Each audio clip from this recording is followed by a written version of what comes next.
And we're back with Leilani Lowry of Yippee Cone Cakes at yippieconecakes.com. And we're going to put her through the lightning round. Are you ready? I think so. All right. What did you want to be as a kid? Oh, real quick. You can answer these as short as long as you want to. Okay. Okay. Just random question. Okay. What did you want to be as a kid, and how does that relate to your current business? Believe it or not, I may have answered this differently a few months ago, but I went home this summer to my mom's house, and she gave me some old paperwork from school, like my report cards and just various little things like that. Mm-hmm. And there was a sheet in there, a questionnaire that said a number of things. What's your favorite color? You know, who's your favorite person? And then one of the questions was, what do you want to be when you grow up? And this was lower school. I don't know how old I was, 3rd, 4th, or 5th grade. Okay. My answer was, I want to own a business. I couldn't believe that was my answer, that it goes that far back. That's crazy. And I really don't remember ever wanting to do anything different. Yeah. When I was 11, I got business cards and I started a babysitting business. And my dad signed me up for the Red Cross Babysitters course. And I was 11. And my first client was a newborn. That's just insane. They were right next to my dad. So my dad's at the house. So, you know, they weren't far away, but that was my first business. And my first client was watching this little baby. Yeah. And so I guess I've always wanted to be an entrepreneur. Yeah. I don't ever remember wanting to do anything different. That's awesome. Yeah. And that's really cool. Like when you find out what you want to be, like I'm sure you didn't think about this way all throughout life, but when you find out when you know what you want to be as a kid, like that's what you want to be. Like that's what you're going to be best at. Yeah. You know, no matter what. Like, and like words matter. Maybe something about you, write it down. Yeah. Like just stuck with you. Yeah. Who knows? Yeah, I know. Okay. Next question. How have you approached failure in life? How have you approached failure in life? I'm a very positive person. And so, you know, I've had a lot of failures and, but I am very quick to pick myself up and dust myself off and look ahead and not look back. So I think it's just part of my personality is I'm just positive. I really try not to dwell on the negative things that have happened or mistakes that I've made. And I make a lot of mistakes. I'm human. Yeah, just always doing my best. And I think it was Oprah or Maya Angelou, one of the two, has a saying that when you know better, you do better. And I tell my kids that all the time. When you know better, you do better. Yeah. And so that's how I approach everything. Yeah. Yeah. Beautiful. Who influenced you early in life and who's your mentor now? I kind of answered that already. Yeah. My family, you know, as far as being an entrepreneur, definitely my dad had a lot to do with wanting to be an entrepreneur, and I, you know, call him every week with questions. My mom is my absolute biggest cheerleader. She's so sweet. We talk almost every day, and she's always asking me what I'm up to. And I'm actually doing another trade show. There's a trade show called the Pinners Conference, which is for Pinterest. Okay. And that's in Atlanta in April. And she's flying down to Savannah and is going to drive up there with me and going to be my helper for that one. Nice. She's super excited about it. And yeah, and she's so it's really my influence has all been my family. Yeah. It's next follow-up question. Like, is Pinterest like your main social media? No, platform? Facebook is my main social media platform, but they changed the algorithm, and I'm just in the last 2 weeks, it's completely changed. The number of views that I get has gone way down. Oh man. And yeah, so I got to figure it out. But I do use Pinterest and I do use Instagram as well.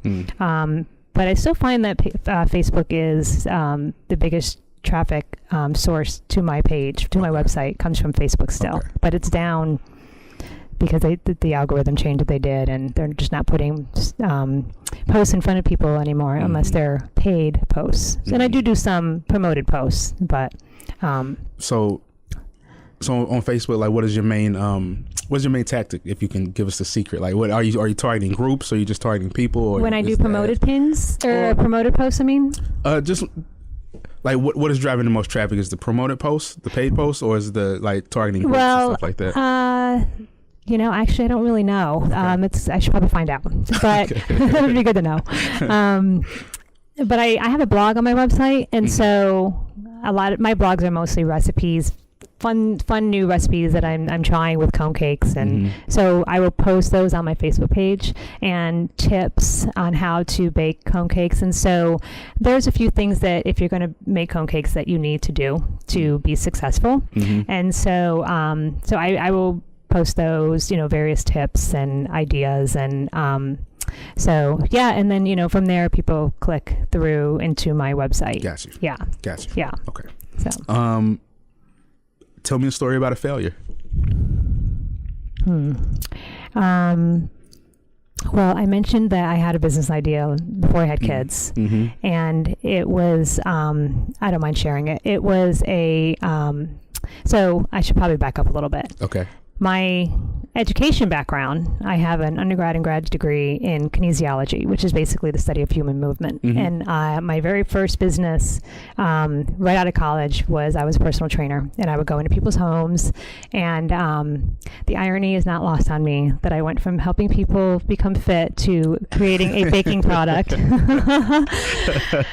But I was in the fitness world for a long time. Okay. And so I was a personal trainer for a long time, taught aerobics classes, and so I had an idea to do a direct sales company where personal trainers who are going into their clients' homes already can sell clothing and small fitness products like dumbbells and bands and tubes and all sorts of products. And then recruit their customers to have home parties where the personal trainer can display all these products and to the in a party atmosphere, similar to a lot of these home parties that you see now. That was my idea, and I spent a couple years working on it. Okay. It was just overwhelming. It was just me by myself doing it, and I couldn't wrap my brain around it at the time. I just don't think I was experienced enough in the real world because I was really young. I was in my early 20s, and I got to a point where I had to let it go. Yeah. Because I was spending so much money trying to get this thing off the ground, and I had done a couple of parties, and they went well, and people were ordering products. But it was the recruiting of other personal trainers to get them on board, and I just woke up one day and I said, I'm in over my head, and I'm going broke. So I just made a decision. I needed to let this go, even though I still today think that it was a great idea. And I called it a fitness affair. Okay. And that was, okay. And I still have my catalog. I made a catalog, and and I have all that stuff still at home, and I look back at that fondly, but it was painful at the time to walk away when I knew it was a good idea, and I knew that I just wasn't at the time. I just wasn't capable of making it work. Right. And sometimes you just got to know when to say that's enough. Yeah. And we were just putting too much money into it, and we were young. We didn't have a lot of money to put into it, and so. Yeah, I understand. It's definitely a badge of honor. So follow-up question, like what advice do you have to another entrepreneur who will be in a similar situation where they have an idea they're putting their life and heart and soul into, but they also see the future that it might not work out, not because of the business, but because of the situation. So like what advice do you have somebody in your same situation? Well, shutting it down was for me the right choice. So I guess, everybody's circumstances are different, but we wanted to start a family, and we had a lot of big things still to come. And so it just depends on everybody's circumstances, really. But just keep talking to people, keep using the resources that are available, and take advice, but follow your heart. I knew in my heart I needed to let it go, that it was time. And so that's my biggest piece of advice, is to follow your heart. What is your gut telling you to do? Some things are not worth going into $100,000 in debt over, and or more. And another piece of advice would be to perhaps find a partner. I think if I had a partner, a good partner, that we could have made it work together. But there was so much work for me I wasn't sleeping. I just couldn't handle it all. Yeah. I think if we had divvied up some of the work with a partner or a few partners. And so, but yeah, just follow your gut. Follow your heart. And your gut. Yeah. Yeah. Beautiful. I had a business idea that I'm never going to follow, so I'm going to say it. So I'm never going to do it. But like, because you make a good point that you need a partner. Like, you have the idea, you're willing to put the work in, but it's certain things that you just need help with. You can't do everything always. So like, there should be like a Tinder for entrepreneurs and have their skill set, so that, you That's know. a great idea. that would be great, right? Somebody needs to do that. You need somebody. to do that. I'm not going to do it. Yeah. I'm not an app person, but I think that would be great. You know, That would be great. You can put like, I'm a creative person. I have the idea. I have money. I have finance. I just need somebody who's technical. Who can do the Yes. technical side. Or I need somebody who's in the sales and can do the sales side. That would be amazing, because it's really hard to find people like that. And you know, at the time, I didn't know anybody who was an entrepreneur. Yeah. Nobody. And other than, you know, the people I was working with at SCORE. And so I love that idea. Yeah. And then if you do find an entrepreneur, they already have 3 or 4 things they're doing. Right. So you don't want to jump in and say, hey, Right. come, put that aside, come follow me. Right. Exactly. Yeah. Okay. Next question. How did you get your first client, or do you remember your first sale with Yippee Cone Cakes? Oh, well, my first organic sale, which is not a friend or a family member. Yeah. I don't know who she was, because it was online, and she ordered 3 sets, and I was jumping for joy, because for the first week I was getting sales, but I knew every single person. Okay. And they're so sweet to buy from me, and you know, but they say don't rely on friends and family for your business, and I knew that I couldn't rely on my friends and family. Yeah. And so I just kept waiting for what I was calling a real sale. Yeah. And I woke up one day, and it was on my phone. It had happened, you know, late at night. I actually go to bed early. I'm not a late night person. And I woke up, and there was a sale on there, and I had no idea who she was, and I was so excited. And so, but truly, that was just from, I don't know where she came from. Yeah. She, I did reach out to her, and she didn't respond. So it's fine. It's cool. Right. So. Awesome. But yeah. Awesome. I've asked you these questions. We'll breeze through to the easy ones. I think. What's something most people don't know about you? Probably that I'm hearing impaired, and I wear hearing aids. Okay.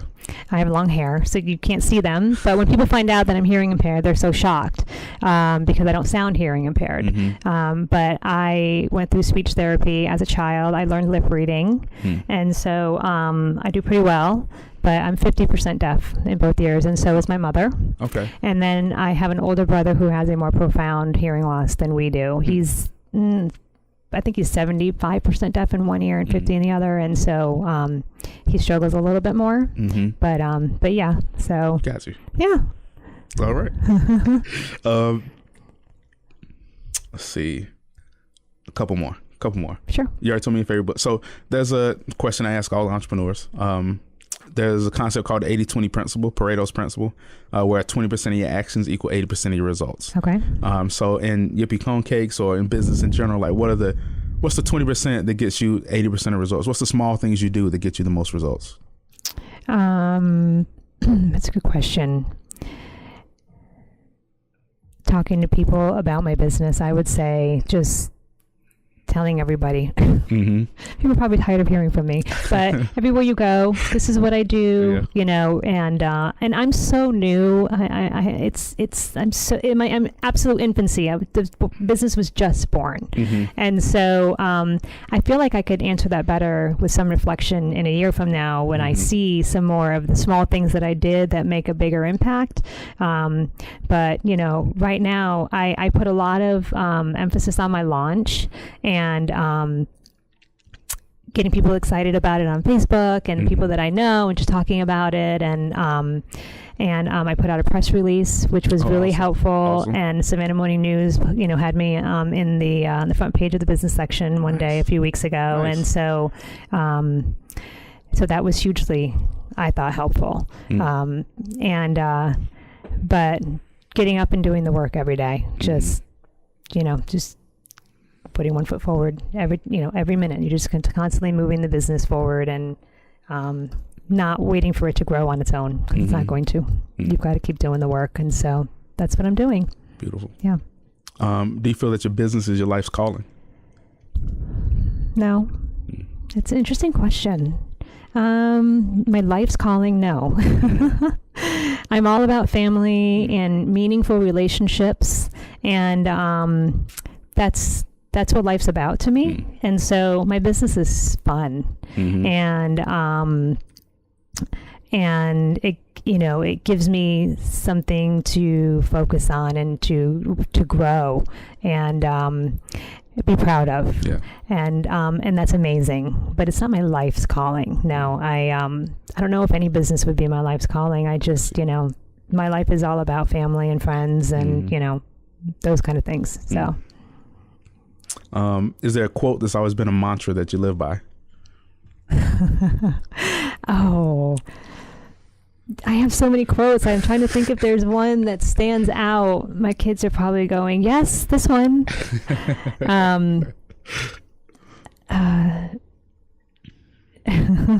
There's a quote that's in my mind right now. I feel like it has nothing to do with what we're talking about. That's fine. But my dad always said, and I tell my girls this a lot, that an idle mind is the devil's workshop. And I think the original quote is idle hands are a devil's workshop, something like that. But he always stressed staying busy and always wanting to learn. And so I follow that around with me everywhere I go, that, if you, especially with my, this is really more about my kids, but if you're not staying busy and engaging, your mind's going to find something to do.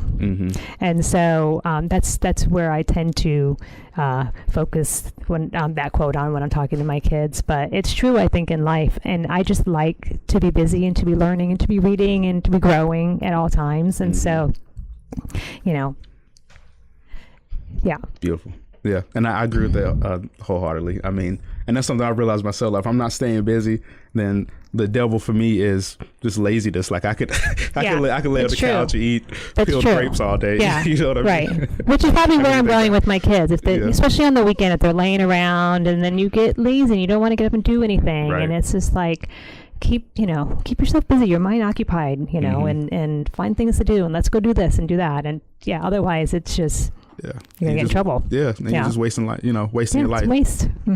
Okay, well, Leilani, thank you for being on the show. I had had fun. It went fast. I had fun too. It was a good show. Yes, thank you for having me. Yeah. It's very exciting. How can people find you again, get in touch with you, and you have an offer for the audience as well? Oh, I do. Yeah. So if you want to go to my website, and which is yippieconecakes.com. And if you want to buy some bases, you can enter the letters in all caps, SBS, for Savannah Business Showcase, SBS, in the discount code field, and you will get 20% off your order. Beautiful. Thank you. That is awesome.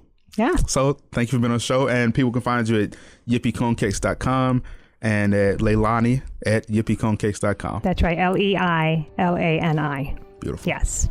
All right. Well, thank you guys for listening. It's been another great show. As always, be the change you want to see in the world. We don't have a lot of time left. Life is short, so you have to make the best of it. And you have to go out there, do something impactful, help somebody, tell somebody you love them. And I will see you guys next week. Thanks for listening. Bye. Bye.